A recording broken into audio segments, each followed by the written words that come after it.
Nous reprenons la suite de notre émission avec Aya Sissoko, enregistrée à la médiathèque Sorbier dans le 20e arrondissement. Voici donc la seconde partie de l'émission. Aya vous lit un extrait de son livre « Enba ». Ah oui, comme ça, je vais vous parler de l'enfance, justement de mon enfance, rue Tlemcen. Mais tu veux commencer? Nada, vas-y. Tu préfères que Aya commence? Mais tu sais, tu peux commencer. Enfin, bon, d'accord. Je n'insiste pas. Alors, je vais vous lire un chapitre, qui s'appelle l'enfance. Donc, la solitude s'éloigne avec l'arrivée des enfants. Le premier, né en 1977. Un garçon, bonne nouvelle. Voilà ce qu'on attendait d'elle. J'arrive jour pour jour 1 an après. Je suis une fille. Pas grave, l'aîné est un homme. Ma sœur suit en 1981. Massou. 2 filles pour un homme. Les choses se compliquent. Un autre frère arrive en 1983. Moussa. Retour à l'équilibre. Hamdoulillah. Ma finit par trouver ses marques. Elle prépare à manger dans sa minuscule cuisine, sur sa plaque à 2 feux reliée à une bouteille but à gaz. Elle sort la bassine planquée sous l'évier pour laver indifféremment le linge ou ses enfants. La lessive est ensuite étendue sur plusieurs fils qui coupent la pièce dans sa largeur. Le sol de l'unique pièce à vivre de l'appartement accueille les repas. Chacun entoure le plat et plonge la main pour porter la nourriture à sa bouche. Nous nous asseyons aussi par terre, entre les jambes de Ma, installée au bord du lit quand elle a besoin de prendre de la hauteur pour nous épouiller. « Assieds-toi !» Elle inspecte alors notre cuir chevelu sans ménagement et exhibe quelquefois un pouls. « Regarde ça, vous m'emmerdez !» La petitesse de la pièce n'est pas un problème. Dehors est le prolongement de notre appartement. Nous y trouvons les mètres carrés manquants, bien au-delà de nos besoins. Nous vivons à l'air libre, du matin jusqu'au crépuscule. Notre fratrie se dépasse en meute. Des gamins du quartier grossissent la troupe, ceux de notre immeuble de 7 étages et ceux des immeubles alentours. Les petits suivent les grands comme ils peuvent. Gare à celui qui décroche, il reste sur le carreau. Pas question de perdre de temps. Il y a tant de lieux à explorer, un bâton à la main pour se donner des heures d'aventurier. Pour monter les 6 étages, Ma nous met à contribution. C'est indispensable avec 4 mioches. 1 dans le dos, c'est déjà pas mal. Que les autres se débrouillent. D'autant plus qu'il lui faut aussi porter les courses, les bras chargés et le pack de lait en équilibre sur la tête. Nous apprenons à franchir l'obstacle, à 4 pattes d'abord, puis en nous laissant glisser sur la rampe en bois de l'escalier. J'ignore tout du danger. Je raccourcis les distances en passant par les toits. Grimper aux arbres est une simple formalité. Pas de jouets. Nous vivons de la récupération. Des objets perdus abandonnés par d'autres. Des bouts de ferraille, des pneus. Tout est bon pour améliorer le jeu. Je trouve un minuscule coffre de poupées en plastique jaune. J'y stocke des insectes prélevés sur les arbres. Ma m'ordonne de ne plus jamais ramener ça dans sa maison si je veux garder ma tête sur les épaules. Je vais te couper la tête, enfant de salaud, des bêtes chez moi. Cet enfant ne respecte rien. Nous habitons 22 rue Tlemcen, à proximité du Père-Lachaise. Je découvre l'existence du cimetière en même temps que l'école primaire qui, elle, est au neuf. En cas d'alerte incendie, le square Samuel de Champlain est notre point de ralliement. La rue Tlemcen est étroite, elle ne peut contenir l'ensemble des élèves. On y va en rang, 2 par 2, en se donnant la main et en silence. Le square est coincé entre l'avenue Gambetta et la nécropole. L'attente permet d'observer les toits des caveaux familiaux. Il dépasse le mur de séparation pour mieux se rappeler au bon souvenir des vivants. Je vais m'arrêter là parce que sinon... Super, merci Super, Aya. merci beaucoup Aya. Vous écoutez De Vive Voix sur FPP 106.3. Maintenant c'est à toi. Est-ce que tu as trouvé l'extrait de... Mais j'aime pas lire devant tout le monde en fait. Mais tu sais, t'inquiète pas, Tu sais, regarde, tout le monde on est tous bienveillants les uns avec les autres, ouais, donc ouais. ne sois Y a pas de- absolument pas gêné. Tu prends ton temps, tu peux même recommencer si tu as envie, voilà, il n'y a pas de problème.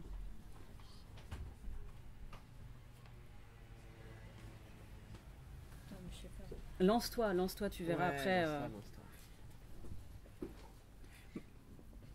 Sinon, il y en a une de vous qui peut... Moi, je ne sais pas lire, sinon je peux... Fatou, vous voulez dire? Fatou, c'est la maman d'Aïda. Bah, merci Fatou. On met les mamans à contribution. Ouais. Exactement. Fatou qui est la maman d'Aïda, qui a lu tout à l'heure la poésie. C'est une bruit qui m'arrache au sommeil au milieu de la nuit. Il doit être 3 heures.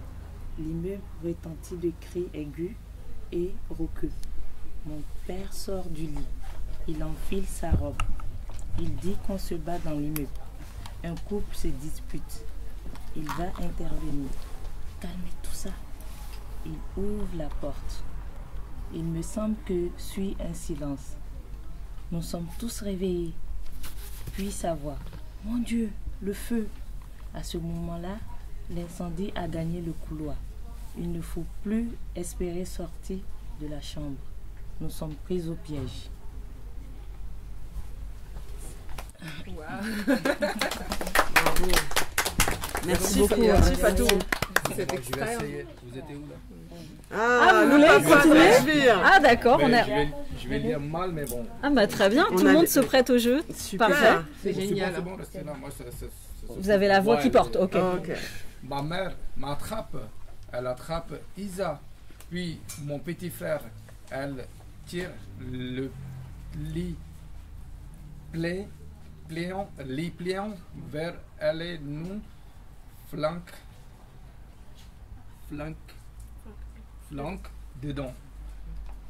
Elle se penche sur nous, elle nous protège de ses bras. Massou lui a échappé. La petite s'est précipitée en hurlant dans les jambes de Sagui. Merci Bravo. beaucoup. Merci beaucoup. Donc on vient d'entendre le papa de Rajvir. C'est quoi votre prénom? Quel est votre prénom? Nishan. Nishan, bravo. Merci beaucoup. Bravo. C'est super. C'est important, signe. Merci beaucoup. Nada. Du coup, Alors, tu veux pas te lancer?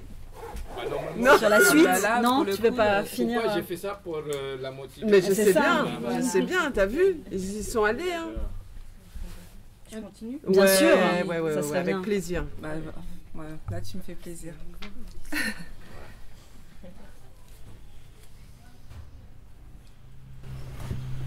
Plus aucune lampe ne fonctionne dans l'immeuble. On ne voit dans la nuit que la lumière effarante des flammes qui dansent dans le couloir. Du lit où ma sirène nous a enfermés, je regarde. Je reste parfaitement immobile, je suis scindée en deux. Une partie de moi se débat et sanglote de dedans. L'autre regarde les yeux fixes, grands ouverts. Elle enregistre, les flammes avancent et s'approchent. Une fumée épaisse les précède, faite de tout ce qui brûle dans le couloir, de tout ce qui brûle sur 5 étages au-dessous de nous. Il devient de plus en plus difficile de respirer. Les yeux me piquent, je tousse, je lutte pour rester éveillée. Bravo, Nada. Merci beaucoup. Bravo. Il est super bien. Bah ouais, en Merci, plus, Nada. faut prendre confiance en toi. C'est vrai, Ouais. tu lis très bien. Après, il faut juste vous dire que là, vous me voyez très à l'aise devant vous, mais ça n'a pas toujours été le cas. Mais vraiment, finalement, c'est aussi quelque chose qui s'apprend. Mais il faut au début, il faut se faire violence. Il faut vraiment il faut se faire violence. C'est comme plonger dans l'eau, quoi. Faut y aller. Ouais. Exactement. Donc, enfin voilà. Et puis c'est quelque chose de toute façon, la prise de parole, c'est quelque chose qui va vous servir toute votre vie. Voilà. Lancez-vous, n'ayez pas peur de dire des bêtises. On en dit tous en plus. Donc, Et c'est en disant des bêtises qu'on apprend. de toute oui. façon. J'en ai dit beaucoup. J'en dis encore beaucoup. Vous écoutez de vive voix FEP 106.3. Les enfants, peut-être, je voulais juste avoir votre avis sur la lecture de Daya, sur son enfance, le chapitre qu'elle a lu tout à l'heure. Comment elle racontait les jeux dans la rue, Les terrains vagues. les terrains vagues, les copains. Ça vous a plu quand elle racontait tout ça? Amener des bêtes à la maison. De ramener des bêtes à la maison, les poux dans les Et cheveux. l'enfance, Ouais. pour moi, c'était pareil. Hein, en Inde, En je Inde, suis né c'était ça aussi? On a joué avec les pneus, des bâtons, Mais des c'est bouts vrai. de plastique, C'est- on faisait choper des papillons, on courait derrière les papillons pour attraper. C'est exactement ça. c'était- Mais c'est vrai que vous, je sais pas, grimper sur les toits, grimper aux arbres. Ouais, c'est ça, c'était... Nous, c'était Ouais. ça, quoi. Bah oui. Mais vous, Et vous, les enfants, là, est-ce que vous faites ça encore? Je sais pas grimper, moi. Toi, si c'est pas grimper dans les arbres? J'aimerais bien. Mais Aïda non plus? Il a attrapé des papillons avec moi en Inde, quand même. Ah, Quand on part en Inde, je l'ai... ça c'est au Mali aussi. j'essaie de- J'y vais avec mes cousines. Qu'est-ce que tu fais au Mali alors? Qu'est-ce que tu as fait comme aventure? Je joue avec mes cousines. Tu joues à quoi? À ça. À chat? Mais est-ce que vous imaginez, enfin, est-ce que vous pouvez imaginer qu'il y a encore quelques années, en fait, on pouvait s'amuser comme ça, juste à côté dans le 20e arrondissement, c'est-à-dire, mais c'est le, là quand je vous dis ça, c'est peut-être à 200, 300 mètres d'ici. Le Père Lachaise, c'est- Bah oui, c'est vraiment, on était juste à côté. Enfin, et ça, c'était il y a... Ah, je vais devoir dire mon âge. Mais ça, c'était il y a peu... Mais je veux dire, cette vie-là, c'était il y a quasiment 30 ans, quoi. À 30 ans, enfin, dans le 20e arrondissement, rue de Tlemcen, juste à proximité du Père Lachaise, c'était des terrains vagues. On grimpait Vous aux savez ce que arbres. c'est, terrain vague, les enfants? Des terrains où il n'y a rien, il n'y a Abandonnés. pas d'immeuble, il n'y a, enfin, il y a, Ah, il y a rien. Voilà, avant qu'on construise justement les immeubles qui sont plus bas. C'était que des terrains vagues. Et donc voilà, on pouvait... Et puis voilà, on ramassait des pneus par terre, enfin... Et des vous bouts de restiez toute ferraille. la journée dehors, ce que tu racontes, du Dehors. matin au soir. Du matin au soir, quand il n'y avait pas école. Enfin, nous, de toute façon, moi, c'est vrai que les premières années d'école, c'était assez compliqué parce que j'avais joui d'une telle liberté que justement, être enfermée, Ouais. c'était... voilà, Ouais. la transition n'a pas été simple. En fait, c'est vrai que dans mon malheur, moi, ce qui m'a aussi... ce qui m'a beaucoup aidé, c'est que je suis née dans le 20e arrondissement, que j'ai connu cette enfance très, très libre. Mm. C'est-à-dire que quand je suis arrivée justement en 142 000 montants, la chose qui m'intéressait, moi, c'est de voir ce qui se passait de l'autre côté. Mm. Parce que l'enfermement, parce que... Ouais. Et du c'est coup, vrai que de j'étais sortir, toujours quoi. très curieuse de ce qui se passait ailleurs. Ailleurs. Pour moi, partir à chaque fois, c'était une fête. Même encore maintenant, quand on me dit que je vais prendre l'avion ou que je vais prendre le train, pour moi, c'est une fête. J'adore être en mouvement. Et c'est vrai que si j'ai un conseil à vous dire, sortez de votre zone de confort. C'est vrai que c'est désagréable. Aller voir ailleurs, quoi. On n'est pas forcément à l'aise. n'est pas toujours on n'a bien pas reçu. forcément les codes. On n'est pas forcément bien reçu. Mais à côté de ça, On découvre plein de on choses, découvre quoi. tellement de choses et on fait de belles rencontres. Donc par les livres et aussi par vous-même, quoi. Exactement. Allez explorer. Vous avez toute la vie devant vous, mais c'est vrai qu'il faut oser. Des fois, on n'ose pas. Et c'est vrai, des fois, on n'ose pas. Même avec les grands, c'est un peu compliqué. Même avec les Je suis plus grands. d'accord. Ah mais je suis d'accord. Parce qu'en fait, moi, je suis bibliothécaire ici. Et ça fait 4 ans que je suis dans le 20e. Mhm. Ça fait 4 ans que je suis dans le 20e arrondissement. Et ce quartier, je suis tombé amoureux directement dès le premier... mon premier emploi, c'était à Louise Michel. C'était à l'autre Ouais. côté. Donc dès que je suis venu, c'est la première fois que j'étais venu dans le 20e pour passer mon entretien. Et après, voilà, je suis tombé amoureux et je ne voulais plus partir. Et vous êtes resté là. Et Voilà, en fait, j'étais à Louise Michel et quand j'ai eu mon concours, Oui, on m'a mais dit, je proposait plein de vais bibliothèques. revenir, J'ai dit je non, suis en train je de ne bouge pas dans le m'arranger. 20e, mais je reste ici.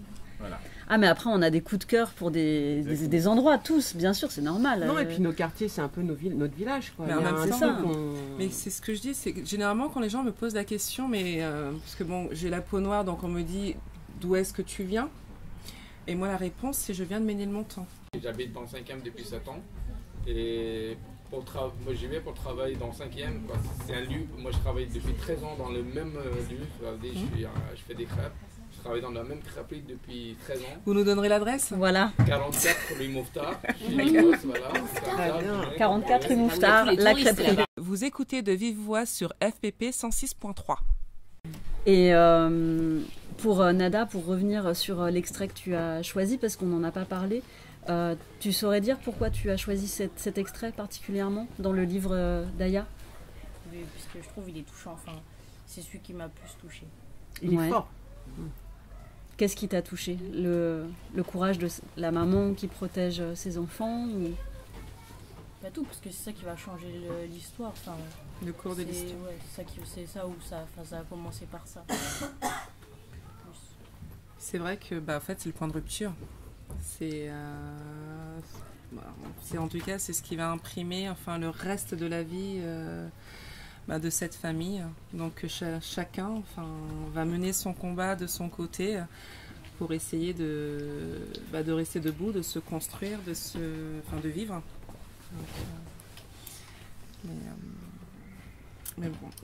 Mais justement, cette enfance, c'est pas quelque chose qui t'a marqué, justement, de cette enfance, ce pari qui n'existait pas, ou ce papa qui va juste mettre sa montre en gage pour pouvoir mettre de la viande dans la sauce? Parce que c'est vrai que c'était aussi un pari, c'était aussi une époque où quand on n'avait pas d'argent, on pouvait, dans les boucheries qui sont en bas de la rue de Ménilmontant, donner des objets en gage. En gage, justement, d'un morceau de viande ou...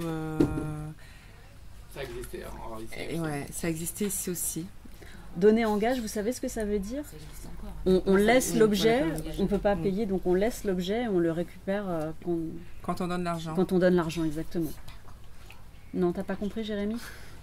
T'as pas d'argent pour payer la viande, donc tu vas laisser par exemple ta montre en gage. Tu laisses ta montre à la place de l'argent.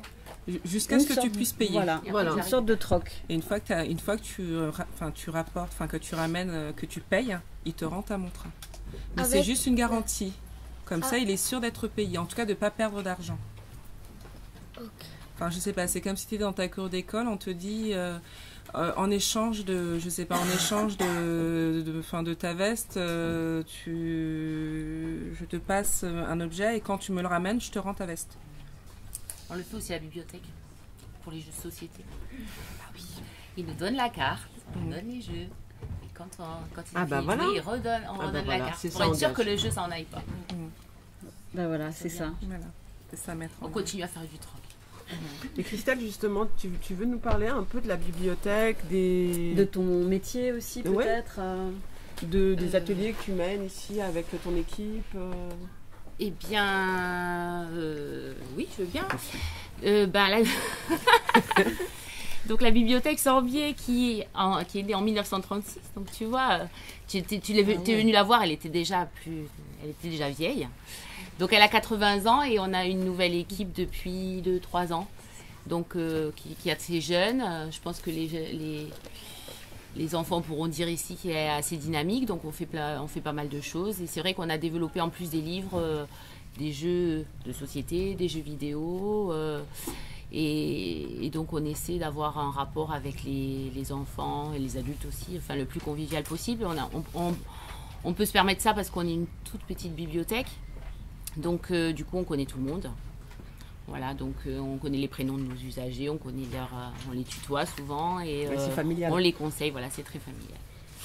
Donc voilà, puis après on a plein d'animations, donc on a le club ado, mais on a aussi, on raconte des histoires aux enfants le samedi, on a un club pour les adultes, peut-être qu'Aya on la réinvitera un jour. Avec plaisir. Voilà, pour parler de ses livres. On a, qu'est-ce qu'on a d'autre? Je sais pas, on a tellement de choses. Moi, qu'est-ce qu'on a d'autres choses comme trucs qu'on fait régulièrement? On fait un club crochet. Voilà, avec les lecteurs, voilà, on fait beaucoup de choses. On fait les devoirs avec les enfants, oui, on a une service civique qui vient nous aider. Voilà, je sais pas s'il y a d'autres choses que j'oublie. On peut aller sur il y a un site, on a un Facebook. Voilà. On a un Facebook et on fait un prix littéraire aussi qui s'appelle Lire dans le 20e et qui avec les ados, les enfants, donc et puis avec les écoles du quartier, donc le collège Joanneau, l'école Tlemcen justement, le collège Jean-Baptiste Clément et on sélectionne des livres, donc il y a 5 livres pour les plus jeunes et puis 5 pour les plus grands. On fait donc les enfants lisent donc 1 ou les 5 livres, ils votent pour le meilleur et puis surtout ils font une vidéo justement booktube de présentation du livre. Donc après on gagne un bon d'achat pour les meilleurs, voilà, les meilleures vidéos. Donc nous on a beaucoup développé la vidéo à la bibliothèque aussi. Ça c'est quelque chose qui marche bien. Les filles, vous faites partie du jury pour le prix ou non, pas là? Non, vous n'êtes pas dans le prix. Non. Peut-être l'année prochaine. Ça dépend. Après, on a un peu pour tout le monde. Il y a ceux qui, il y a des grands lecteurs à la bibliothèque. Il y en a qui lisent pas du tout. C'est libre. C'est qui veut fait ce qu'il veut. Et d'ailleurs, qu'est-ce qui pourrait vous inciter justement à lire, les filles, puisque vous dites que pour certaines que vous ne lisez quasiment pas. Qu'est-ce qui pourrait faire qu'à un moment donné, Quel pourrait être le déclic? le déclic. Bah, justement, pourquoi vous ne lisez pas? Qu'est-ce qui ne vous plaît pas dans la lecture?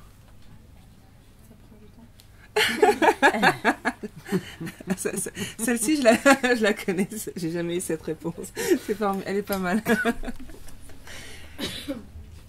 Donc, acceptez le fait que ça prend du temps. Qu'est-ce qui fait que vous n'aimez pas lire? C'est parce que c'est vous... Et même de toute façon, au collège, on vous demande de lire tout de même. Vous le faites au moins? Vraiment? En fait, elles lisent plus que ce qu'elles veulent bien le dire. Ouais. La lecture, c'est intime, donc c'est pas tout le monde qui parle de ses lectures. Mais c'est vrai que moi, je sais que j'ai aimé lire très tard. Enfin, aux grandes dames de ma mère, qui était une grande lectrice. Donc, il y a eu un déclencheur à votre âge, 15-16 ans. Et ma mère, à chaque fois, me mettait des bouquins sur ma table de chevet en espérant que je les lise, et je les lisais jamais. Et à 15 ans, j'ai eu une lecture qui m'a passionnée, qui était Rebecca de Daphné du Maurier. Et là, j'ai découvert le plaisir de la lecture. Alors là, c'était magique, quoi. Et du coup, ça a entraîné d'autres lectures. Donc après, c'est comme... c'est des rencontres aussi. Un livre, c'est... on rentre dans un univers ou pas. C'est comme les films, enfin... Il y en a qu'on aime, il y en a d'autres qui nous ennuient, mais je sais pas, je crois qu'il y a un espèce de déclencheur des fois qui se passe. Et ça peut être un livre qui va provoquer ça, quoi. Et puis surtout, en plus, la lecture, c'est fluctuant. Enfin, moi, je sais aussi que j'ai des périodes où je lis énormément. Ouais. C'est-à-dire, je peux lire 3 livres dans la semaine, et d'autres moments où plus rien. Mais vraiment plus rien. Et c'est vrai que récemment, j'avais une de mes professeurs avec qui je suis restée en contact. Enfin, autour d'un café, elle me dit, mais Aya, pourquoi tu lis? Enfin, on parlait de nos lectures, etc. Et elle me dit, mais pourquoi tu lis? Sur le coup, je n'ai pas su répondre. Je sais pas. Enfin, je lis parce que j'ai envie de lire. Et je sais pas, enfin, 2 semaines plus tard, je la rappelle. Et je lui dis, au fait, je sais pourquoi je lis. Je lis quand je cherche une réponse. Tout simplement parce que parfois on a des questionnements quand on est... depuis toute jeune, j'ai des questionnements comme ça, l'injustice, comment les autres sont en capacité de résister justement à des épreuves. Et finalement, je trouve un grand nombre de réponses dans les livres, justement grâce à l'expérience d'autres personnes. Voilà. Et donc c'est aussi quelque chose qui se permet de se construire, d'être un peu plus solide, d'être... ça fait du bien, quoi. Ça soigne les livres, finalement.